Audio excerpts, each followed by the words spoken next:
주님은 내가 우리 성도들 모두에게도 함께 하시기를 예수님 이름으로 간절히 축원합니다. 부활의 달 보내고 가정의 달을 시작하고 있습니다. 특별히 지난주 부활절 연합 예배에 협력하신 분들에게 감사를 드립니다. 우리 구로구가 기도하는 청장님, 또 의회 의장님, 이렇게 신앙인들이 중심이 되어서 이렇게 구정을 이끌고 있어서 얼마나 감사한지 모르겠어요. 저는 개인적으로 지난주에 그 의장님 간증하시는 것에 은혜를 받았어요. 정당 이런 것을 다 떠나서 자기는 참 편안한 인생을 살아왔다. 그런데 생각해 보니까 어머니 기도 덕분이더라. 늘 어머니 기도하시고 이렇게 하셨는데 지금까지 순적하게 하나님이 도와주셨다, 이런 고백하시는 거 들으면서 오늘 이처럼 어려운 시대에 순적히 모든 것을 이루어간다는 게 쉬운 일이겠습니까? 오늘 간절한 기도 가운데 우리가 다 예수 이름으로 승리해야 될 줄로 믿습니다. 코로나 사태에 있어서 우리가 예배할 수 있는 것만으로도 너무 감사하고, 또 이제는 이 코로나 사태의 끝이 보이는 것이 아닌가 하는 기대를 가지고 있습니다. 일단 정부에서는 6월 말까지 1200만 명 접종하겠다 다짐하고 있는데, 이건 진짜 다짐입니다. 보니까는 제대로 수급 안 돼가지고 어려움이 많은데 우리가 기도해야 될 부분이죠. 지금 하나님 앞에 우리가 간절히 기도해야 될 것이, 매스컴에서 이야기하기는 이 1200만 명 맞으면 그냥 치사율이 감기 수준으로 떨어질 것이다. 다시 말하면 일상생활 할 수 있다. 이렇게 이야기를 지금 하고 있어요. 그래서 기대를 많이 하고 있고, 무엇보다도 회복을 준비할 때가 이제 가까웠다 하는 그런 생각 속에서 우리가 더 적극적으로 기도하고 준비하고 또 일상의 회복, 정상의 회복을 위해서 노력해야 될 줄 압니다. 오늘 특별히 어린이 주일입니다. 어린이를 축복하며 또 어린이 사이에게도 하나님의 은혜가 함께하기를 우리가 기도해야 될 줄로 믿습니다. 이 땅의 모든 어린이들이, 또 우리 특별히 주일학교 어린이들, 우리 자녀들이 믿음 안에서 성장하고 또 다음 세대를 감당하며 주님의 영광을 드러내기로 해서 기도해야 될 줄로 믿습니다. 요즘 기도하면서 지금 교회 안에 이제 작은 도서관 설립하려고 하는데, 특별히 이제 영어 도서관으로 이렇게 어린이들 위한 책을 좀 준비해서 사역하려고 하는 그런 기도 제목들이 있습니다. 위에서 기도해 주시기 바랍니다. 가정의 달을 시작하면서 가정을 축복하며 그 가운데 주님의 인도하심 받기를 원합니다. 특별히 어린이 주일이기 때문에 지금까지 목회하면서 5월 첫 주는 어린이에 대한 메시지를 늘 증거했는데, 오늘은 가정에 대한 말씀으로 은혜를 나누기를 원하고요. 또 거기에는 오늘 우리 시대에 당연히 어린이 사역도 중요하고 어린이들을 위해서 우리가 기도하는 것도 중요하지만 가정 전체가 흔들리는 위기에 왔기 때문에 하나님 앞에 이 가정의 달 시작하면서 먼저 교회 같은 가정이라는 제목으로 말씀을 증거하려고 합니다. 오늘 가정이 평안하지 않잖아요. 부부 갈등, 세대 갈등, 형제 갈등이 넘치고 또 1인 가정이 폭발적으로 늘어나면서 한국 사회는 새로운 상황에 직면하고 있습니다. 노인 세대를 생각하면 우리가 아는 것처럼 이제 조론이라는 말이 생겼어요. 황혼, 이혼에 더 나가서 이제 조론. 이제 부부 관계가 다 끊어지고 어르신들이 따로따로 별거하는 일들이 흔하게 벌어지는 일들이 생겼고, 또 젊은 세대를 생각하면 성별 간의 대결이 심화되고 가족의 개념, 가정의 개념이 흔들리는 상황이 되고 말았습니다. 세상 사람들은 해결책으로 가정 안에서 소통하고 화합하고 사랑하는 것을 이야기합니다. 자, 그러나 거슬러 올라가서 맨 처음 아담과 하와의 가정을 생각해 보면 우리 조상 아담과 하와의 가정은 어땠는가? 부부가 하나 되었는데 얘기도 잘했는데 어떻게 되었지요? 뱀의 꼬임, 마귀 꼬임에 속아 넘어가고 맙니다. 또 그 결과는 어떻게 되었는가? 우리가 너무나도 잘 알고 있어요. 결국 저주 가운데 하나님이 만들어주신 에덴 동산에서 쫓겨나고 맙니다. 결국 신앙으로 무장한 가정, 다시 말하면 교회 같은 가정이 되지 아니한다면 우리 가정도 마귀 도전으로부터 안전할 수 없다는 거예요. 지금 우리의 위기는 바로 여기에 와 있습니다. 사람들이 우리끼리 소통하고 화합하고 사랑하면 되는 줄 알았는데 신앙 빠지고 나니까 다 엉망진창 되고 마는 거예요. 사실 오늘 우리가 읽은 본문은 교회에 적용되는 말씀이에요. 교회 사역에. 그런데 이 말씀을 읽는데 주신 감동은 이거를 교회에만 적용해야 될 말씀이 아니라 이제는 우리 그리스도인들이 가정에다 적용해야 될 말씀이구나. 감동 가운데 그래서 교회 같은 가정이라는 제목으로 오늘 말씀 전하기를 소원하면서 이 땅의 가정들, 특별히 우리 성도들의 가정이 믿음 안에서 든든히 서기를 축원하며 이 시간에도 은혜 받는 시간 되기를 예수님 이름으로 간절히 소원합니다. 첫 번째, 무난하는 가정이 되자. 우리는 사랑하라는 말을 많이 합니다. 교회 안에서도 그렇고 또 가정 안에서도 그렇고 사랑은 너무나도 중요합니다. 그런데 여기 오늘 본문 12절에 있는 것처럼 더 중요한 것이 예수님의 종이라는 표현입니다. 예수님의 종으로 부모를 대하고 자식을 대하고 남편 대하고 아내 대하고 형제를 대할 때 섬기는 마음 가운데 가정이 온전히 세워지게 된다는 것이요. 다시 말하면 오늘 우리에게 사랑은 섬김입니다. 예수님께서 우리를 사랑으로 섬기셨잖아요. 그 섬김의 시작은 오늘 본문에 있는 표현으로 하면 문안입니다. 문안이라는 건 말 그대로 안부를 묻는 것입니다. 서로의 존재를 인정하며 서로의 사정을 알아주는 것입니다. 그런데 오늘 우리는 과연 진짜 문안하고 있는가? 집을 들어오고 나가도 집에 누가 있든지 없든지 부모님이 있어도 상관하지 아니하고 자기 방으로 쏙 들어가 버리는 어린아이들, 젊은이들 보면서 부모님들이 답답해합니다. 그러나 부모님들은 어떠한가 생각해 보면 그 자식의 존재를 인정하며 사정을 알아주고 있는가? 다 두렵고 떨리기가 그지없어요. 문안이 뭐라고요? 서로를 알아주고 인정하는 거예요. 부모는 부모대로 자식은 자식대로 다 상처를 안고 힘들게 살아가는 세상이 되고 말았습니다. 그럼 어떻게 해야 합니까?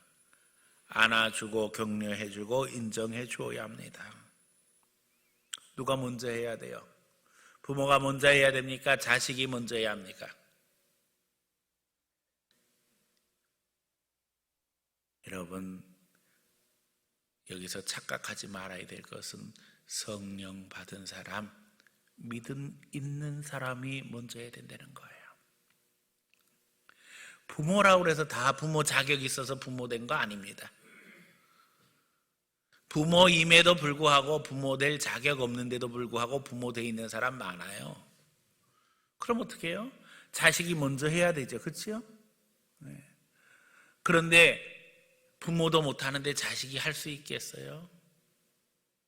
인간적인 수준에서 이 문제를 해결해 나가려고 하면 전혀 해결이 안 됩니다. 신앙의 차원에서 믿음 있는 사람, 하나님 의지하는 사람이 먼저 부모님을 향해서도, 자식을 향해서도, 형제를 향해서도, 아내를 향해서도, 남편을 향해서도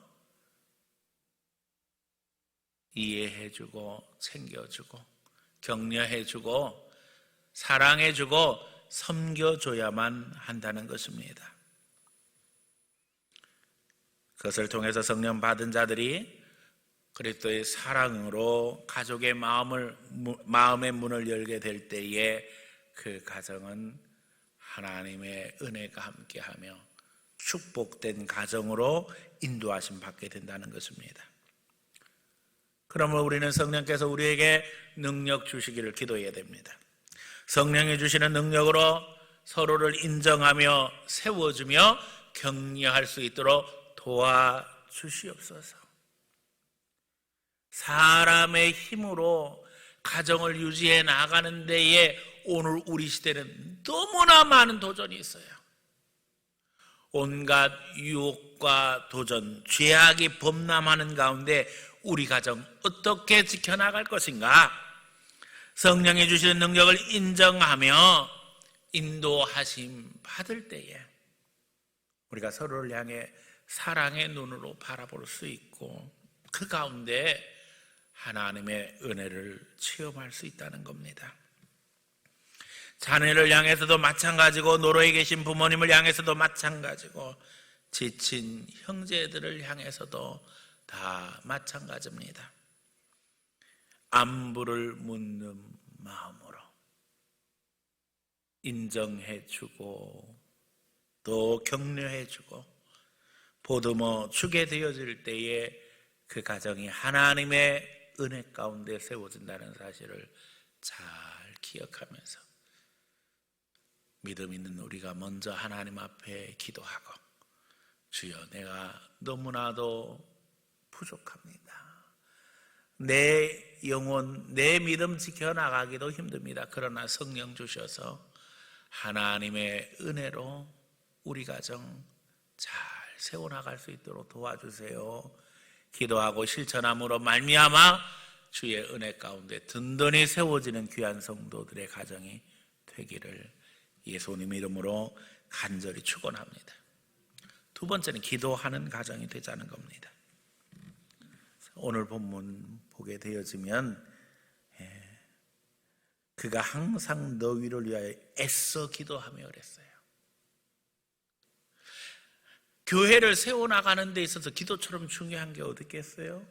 그런데 교회 같은 가정이 되려면 애써 기도해야 된다는 게 그냥 기도가 아닙니다. 우리의 아픔, 상처, 걱정 이것이 어떻게 해결되며 치유될 수 있겠습니까? 다른 방법은 없습니다. 기도해야 합니다. 오늘 본문에 뭐라 그랬어요? 애써 기도해야 됩니다. 그냥 기도가 아닙니다. 대충 기도가 아닙니다. 애써서 기도해야 되는 상황이 되고 말았어요. 서로의 마음을 알아주고 애써 서로 위해서 기도할 때에 보금자리로서의 가정은 회복되는 것입니다. 기도 없이 서로 인정해주고 세워주는 것 없이 가정이 어떻게 세워질 수 있겠어요? 보금자리가 아니라 가시방석처럼 되어진다면 그 가정에 누가 쉼을 얻겠으며 자리 잡을 수 있겠어요? 기도하는 가정 되기 위해서는 기도 제목을 함께 나누고 기도하고 응답을 증거하는 가정, 응답을 나누는 가정이 되어야 합니다. 거기서 주님의 다스림을 체험하고 성령의 임재를 체험하는 가정이 되어야 합니다. 안부하는 가정 되어지자 이야기할 때, 무난하는 가정 되어지자 할 때 이 서로의 사정을 알아주는 것은 당연히 기도로 연결되어야 됩니다. 알아주는 것만으로 끝나서는 안 된다는 거예요. 서로의 사정과 형편을 알고 난 뒤에는 함께 기도해야 됩니다. 교회가 기도의 공동체이든 가정이 기도의 공동체가 될 때 비로소 천국 같은 가정이 된다는 거예요. 누구나 다 천국 같은 가정 되기를 원합니다. 그런데 기도 없이는 안 된다는 것이고, 한 사람의 기도가 아니라 온 가족이 함께 기도의 공동체를 이루어야 된다는 겁니다. 기독교인의 가정의 특권은 기도와 응답을 함께 하는 가운데 부모, 자식이 다 신앙의 동지가 될 수 있다는 거예요. 그냥 부모니까 무조건 자식을 책임지고 부양해야 된다. 또 부모가 나이 들었으니까는 자식이 부양해야 된다. 이 정도의 수준이 아니라 하나님이 원하시는 그리스도인의 가정은 기도의 공동체로서 부모, 자식, 아내와 남편, 형제들이 함께 서로의 사정을 알아주고 기도 제목을 나누는 가운데 기도의 동지가 되어서 축복하며 기도할 때에 거기에 성령이 역사하시고 그것을 통해서 하나님 앞에 감사가 넘치게 된다는 것입니다. 여러분, 반드시 기도의 공동체로 그 가정을 세워나갈 수 있는 성도들 되기를 축원합니다. 부모라고 해서 완벽할 수도 없고 짐을 다 질 수도 없는 게 현실 아니에요? 자녀들에게 힘들 때 이야기하며 서로 기댈 수 있어야만 합니다. 서로 노력하며 꿈을 나누고 도전할 때 그 가정은 행복한 가정이 되는 것입니다. 옛날 우리 유교 전통은 부모는 자식 앞에서 당당해야 되고 또 다 책임져야 되고 어른 노릇해야 되고, 그러나 기독교 신앙은 그게 아니에요. 우리는 진짜 부모님 따로 계시잖아요. 하나님이 우리 아버지셔요. 세상에 부모로서 책임을 맡고 있지만 부모로서 책임이 쉽지 않을 때 있잖아요. 왜 그때의 자식들에게 이야기할 수 없나요? 우리 그리스도인들은 하나님께도 솔직해야 되고 자식에게도 솔직해야 되고 아내나 남편에게도 마찬가지입니다. 내가 너무 많이 힘드니 너희들이 기도해 줘야 된다. 자녀들도 마찬가지지요. 기도의 동역자로서 부모님께 기도를 부탁하게 되어질 때 가정은 영적 공동체로서 하나님의 은혜를 누리게 되어지며 그 기도 속에 동역의 역사, 신앙의 동지로서 부모와 자식이 세워지는 놀라운 은혜가 있게 되어진다는 겁니다. 아이에게도 그러므로 부모를 위해서 가정을 위해서 기도하는 것을 가르치며 그 가운데 인도하심 받아야 됩니다. 너도 가정을 위해서 기도해라. 아빠 위해서, 엄마 위해서 기도하고 또 하나님 앞에 너가 원하는 것도 기도해라. 너 기도 제목이 무엇이냐? 엄마 아빠가 너를 위해서 기도하겠다. 부모님에게도 기도를 부탁하시기 바랍니다. 다른 어떤 지원보다도 부모가 자식을 위해서 할 수 있는 가장 큰 지원은 기도의 지원입니다. 이 어려운 때에 부모님들이 자녀들 위해서 기도하지 않고 어떻게 자녀들이 세상에 나가서 승리할 수 있기를 바랄 수 있겠어요? 자녀들의 능력이 부족해서가 아니라 부모의 기도가 부족해서 내 자녀들이 세상에서 방황하는 것은 아닌가 점검하며 하나님 앞에 회개하는 시간이 되어야 합니다. 내 자녀가 아니라 하나님의 자녀로 키워야만 합니다. 기도의 동역자로 키워야 합니다. 그러면 그 가정은 기도 안에서 변화되게 돼 있어요. 하나님의 능력을 체험하게 되어지고 이제는 믿음 안에서 부모 자식이 문제가 아니라 신앙의 동지가 되어서 서로 사랑할 수 있고 격려할 수 있고 위로할 수 있고 힘을 모을 수 있다는 겁니다. 그것을 통해서 교회 같은 가정이 되어지는 것이고 더 나아가 천국 같은 가정을 이루게 되는 줄로 믿습니다. 세 번째, 확신하는 가정이 되자는 거예요. 오늘 여기 골로새서 4장 12절 막 부분에 보니까는 너희로 하나님의 모든 가운데서 완전하고 확신 있게 서기를 구하나니. 오늘 우리가 서로를 향해 어떤 자세 가져야 되는가? 믿어주고 확신해야 되는데 여러분 어떻습니까? 여러분의 자녀를, 또 부모님을, 아내나 남편을 확신하고 믿어줍니까? 불신이 가득한 세상에서 이제 심지어는 자식도 믿을 수 없고 부모도 믿을 수 없고 부부지간에도 믿지 못하고 형제는 더더욱 믿지 못하는 세상 되고 말았지요. 그러나 그리스도인이 다를 수 있는 이유는 분명합니다. 이 확신이 어디서 오는 거예요? 하나님께로부터 오는 겁니다. 하나님의 모든 뜻 가운데서 하나님의 역사하심을 기대하며 하나님이 도와주실 것을 바라봄으로 우리는 서로 확신할 수 있는 거예요. 지금 당장의 모습이 중요한 게 아니에요.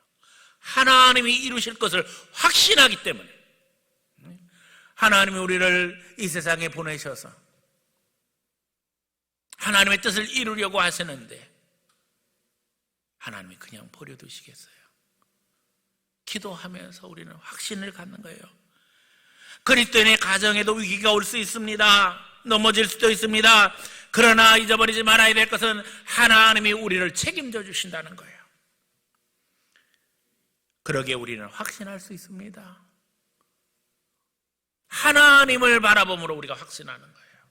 우리의 부족하고 연약하고 모자란 거 하나님께서 다듬어 주실 것, 하나님께서 책임져 주실 것이라는 것을 믿음으로 우리가 확신하는 거예요.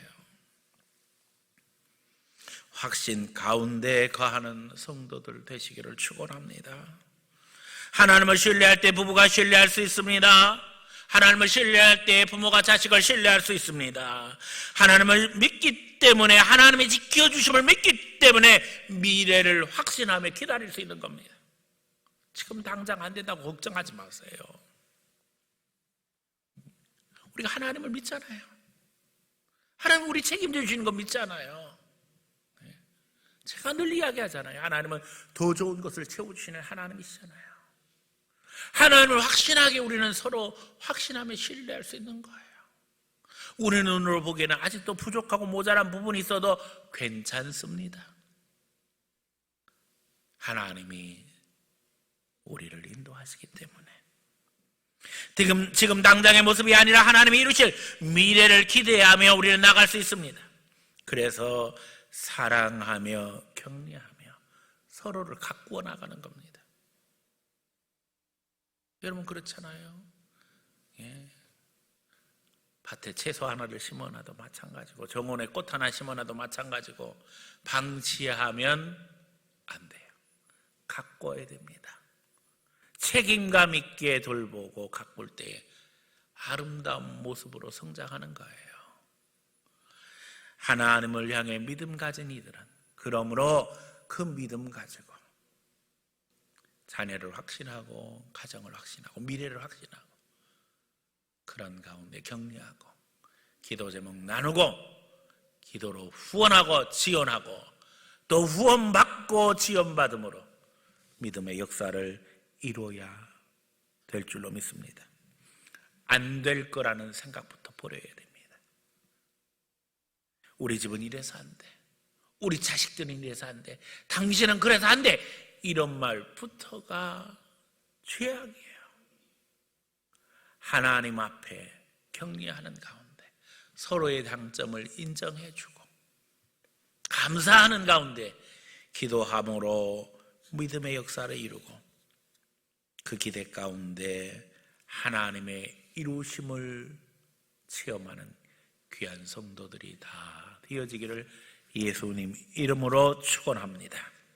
네 번째는 수고하는 가정 되자는 거예요.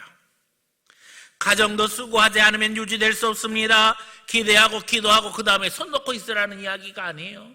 기대하고 기도하고 난 후에는 어떻게 해야 돼요? 수고해야 됩니다. 오늘 여기 주의 종들이 교회를 위해서 수고합니다.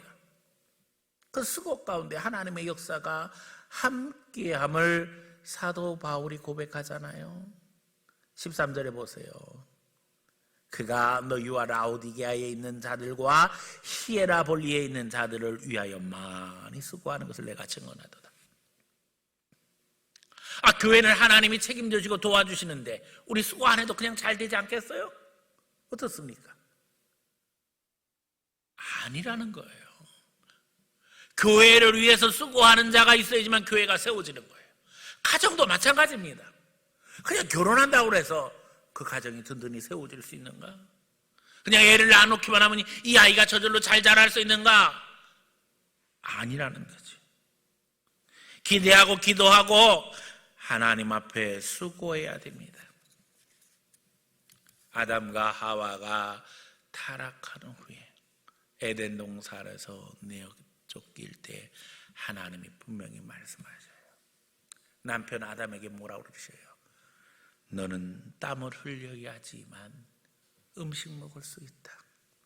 그 원어의 뜻은 네가 땀과 함께 음식 먹어야 된다는 거예요. 땀 흘리지 아니하면 내 입에 음식 들어갈 수 없다는 거예요. 수고해야 된다는 거예요.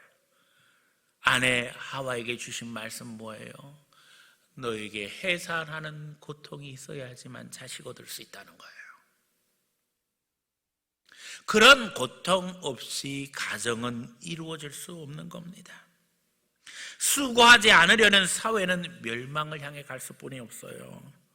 수고의 훈련은 성취의 대가를 얻게 하고 그것을 통해 인간은 행복을 성취하게 되어 있습니다. 여러분 그렇잖아요. 땀을 흘려서 먹을 것을 얻고 그 다음에 먹을 때는 너무 행복하잖아요. 애 낳을 때는 애쓰고 힘들었지만 그 아이가 태어나서 방긋방긋 웃을 때 그 고통은 다 사라지잖아요. 수고함으로 결과를 얻게 되어지고 그 결과로 인해서 행복을 누리게 되어지는 것이 하나님께서 인간에게 주신 하나님의 축복이에요. 근데 수고하지 아니하고 어떻게 하나님이 주신 행복을 체험할 수 있겠어요? 마귀는 이 질서를 파괴함으로 말미암아 개인과 가정, 국가와 인류를 파멸시키고 있어요. 수고하지 않아도 된다. 그냥 가만히 있어도 다 될 수 있다. 네. 아닙니다. 열심히 노력하고 수고해야 됩니다. 교회가 그리스도의 핏값으로 이루어졌듯 가정도 구성원의 희생으로만 유지될 수 있습니다. 우리는 선대의 부모님들이 오늘의 역사를 이루기 위해 얼마나 많은 고생을 하셨는가 너무나도 잘 알고 있어요. 우리 대한민국이 일제강점기를 거치고 또 6.25를 거치고 근대화 민주화 과정을 거치는 과정에 우리 부모님들이 얼마나 많은 수고를 하셨어요. 우리 부모님들 생각하면은 우리가 다 눈물이 나잖아요. 그 수고 가운데 오늘의 대한민국이 있습니다. 또 그 수고 가운데 한국교회가 있고요. 가정도 다 마찬가지지요. 성경은 분명하게 우리에게 말씀하십니다. 눈물을 흘리며 씨를 뿌리는 자는 기쁨으로 단을 거두리로다. 그러므로 오늘의 수고도 헛되지 아니할 줄 믿습니다. 하지만 오늘 우리 시대는 수고하지 않고 거두려고 하는 시대가 되고 말았어요.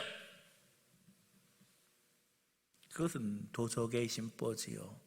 심지 않고 거두려고 하는 것은 도적입니다.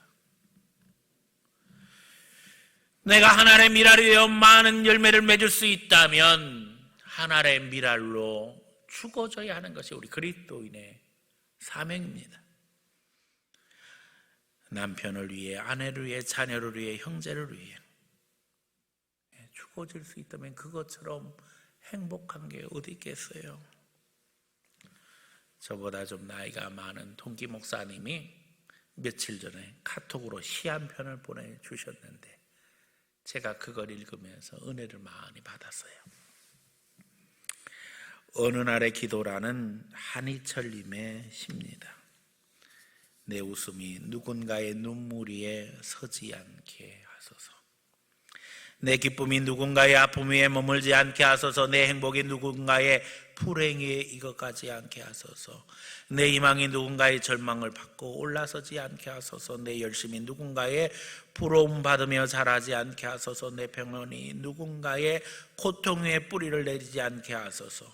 제게 허락하신 삶의 자리, 좁으면 좁은 대로 바로 서게 하소서. 불편하면 불편한 대로 정직하게 하소서. 가난하면 가난한 대로 다만 사랑으로 서게 하소서.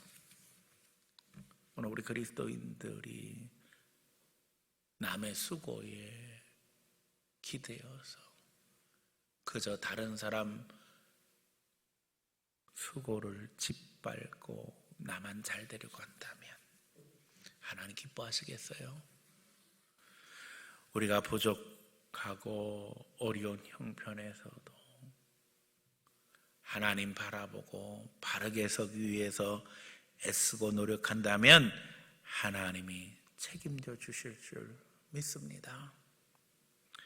사랑하는 가족을 위해서 울어줄 수 있고 또 아파할 수 있고 고통스러워할 수 있는 것은 축복입니다. 어떤 이는 울어주고 싶어도 아파하고 싶어도 고통스러워하고 싶어도 그렇게 할 수 없다는 사실을 기억하시기 바랍니다. 수고하는 가정, 그 수고 가운데 하나님이 축복하신다는 것, 하나님은 보고 계신다는 것, 하나님은 우리를 긍휼히 여기신다는 사실을 늘 기억하는 가운데 핏값으로 우리를 사신 예수님의 사랑을 기억하면서 기꺼이 사랑하는 이들을 위해서 수고하는 성도들 되시기를 축원합니다. 다섯 번째, 오늘은 좀 깁니다. 증언하는 가정이 되자. 증언이라는 건요, 법정에서 진위를 가리기는 사실에 기초한 정당성입니다. 법정에서는 재판을 유리하게 이끌기 위해 원고냐 피고냐를 불문하고 이 정당성에 기초한 증거, 증인, 증언을 필요로 합니다. 그렇잖아요. 누구든지 재판에서 이기려면 바른 증거, 증언, 증인 필요하지요. 오늘 우리 가정도 마찬가지라는 거예요. 위증, 가짜 증거, 가짜 증언은 안 됩니다. 하나님 앞에 정당해야 하며 사람 앞에 정당해야만 합니다. 그리스도인에게 이 정당성은 바로 신앙입니다. 그러기에 우리는 서로 당당해야 하며 더더욱 하나님께 당당할 수 있는 겁니다. 이 당당함이 바로 어디서 시작되어져요? 예수님의 보혈입니다. 사실 우리는 당당할 수 없는 존재예요. 연약하고 부족하고 쇳덩어리인데요. 그러나 예수님의 보혈이 우리를 덮으심으로 말미암아 우리가 하나님 앞에 당당히 나아갈 수 있게 되었습니다. 다시 말하면 결국 우리가 증언할 수 있는 것은 예수 보혈이에요. 예수 사랑이에요. 예수 십자가예요. 이 복음 증거하는 가정, 이 복음대로 사는 가정, 거기에 하나님이 축복하신다는 거예요. 어려운 말이지요. 그리스도를 증거할 때 우리의 연약함, 부족함은 가리워지게 된다는 겁니다. 많은 사람들이 거꾸로 생각해요. 우리가 뭐가 좀 잘 돼야, 떳떳해야 예수 증거할 수 있지 않겠냐고. 아니에요. 우리가 예수 증거하며 나가게 되어지면 주님이 가리워 주시고 도와주시고 거기에 정당성이 생기는 거예요. 이건 비밀입니다. 실천하면 알게 되어져요. 왜요? 우리가 복음 증거하게 되면 하나님이 역사하시는 걸 알게 되거든요. 그래서 그 가정이 바로 세워져 나가는 거예요. 바로 세워지고 난 다음에 증언, 순서가 바뀐 거지요. 어차피 인간은 연약하고 부족하고 완전하지 못해요. 세상에 완전한 가정 어디 있어요? 겉으로 보기에는 완전해 보이는 것 같아도 들어가 보면 사연이 많아요. 집집마다. 여러분, 보혈로 덮여져야만 합니다. 예수의 보혈이 역사되어야지만 행복한 가정이 만들어지는 거예요. 그리스도의 보혈을 높이며 그리스도의 보혈을 증언하는 가정 되기를 원합니다. 가정의 달을 시작하면서 너무나도 어려운 시기를 만났기 때문에 하나님이 교회의 역사하듯 가정의 역사하시기를 소원하면서 교회 같은 가정이라는 제목으로 말씀을 증거하고 있습니다. 교회가 예수 피값으로 세워져서 하나님의 은혜 가운데 분명히 세워져 있지만 거기에는 오늘 우리 말씀처럼 여러분 기도가 필요하고요. 수고가 필요합니다. 서로 인정해주고 무난해야 된다는 겁니다. 서로 수고하고 또 증거하지 않으면 안 된다는 거예요. 예수 보혈 높이는 가정 되시기를 바랍니다. 하나님 앞에 기도하고 서로 인정해주며 사랑해주며 보듬어주며 그런 가운데 수고함으로 보금자리 같은 가정이 이루어지기를 원합니다. 하나님은 이 어려움 속에서도 하나님의 은혜의 비밀들을 숨겨놓고 계셔요. 우리 놀러가면 보물찾기 하잖아요. 보물찾기 할 때 보물 숨겨놓지요. 열심히 찾아야 됩니다. 찾을 때 기쁨이 있지요. 오늘 우리 삶에 하나님은 이런 비밀들을 숨겨놓으시고 우리가 찾기를 원하셔요. 여러분 열심히 찾기를 바랍니다.